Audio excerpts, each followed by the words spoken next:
بسم الله الرحمن الرحیم. السلام علیکم و رحمت الله و برکاته. حمد و ثنا به پروردگار عالمیان و درود و سلام به محمد صلی الله علیه و سلم و آل و اصحابشان.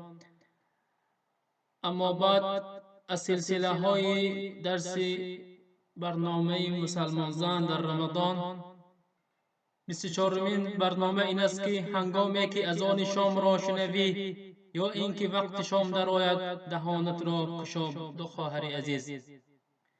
هنگامی که آفتاب غروب کند، افطار را آغاز نما. افطار خود را به تأخیر مینداز. پیامبر صلی الله علیه و سلم میگویند: لا یزال الناس بخیر ما عجل الفطره. مردم تا زمان بر وقت افطار نمایند در خیر و نیکی هستند. با روایت بخاری و مسلم. خواهر گرامی، با تمر، یعنی با خرما، افطار خود را آغاز کن. اگر هم میسر نشود، با آب افطار خود را آغاز نما.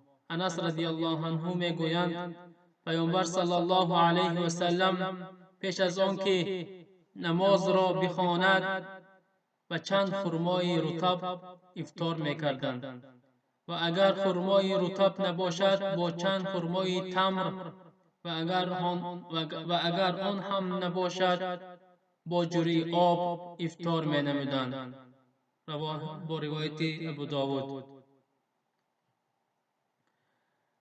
در وقت افطار چقدر دعا کنید قبول است. یکی از دعاها: ذهب الظمأ و ابتلع العرق و ثبت الاجر ان شاء الله. خواهر عزیز، برای خانواده 5 دقیقه فرصت ده تا روزهشان را کشایند و از طعامهای دسترخوان بخورند. بعد آن به آنها بگو که اکنون برخیزیم نماز شام را خوانیم.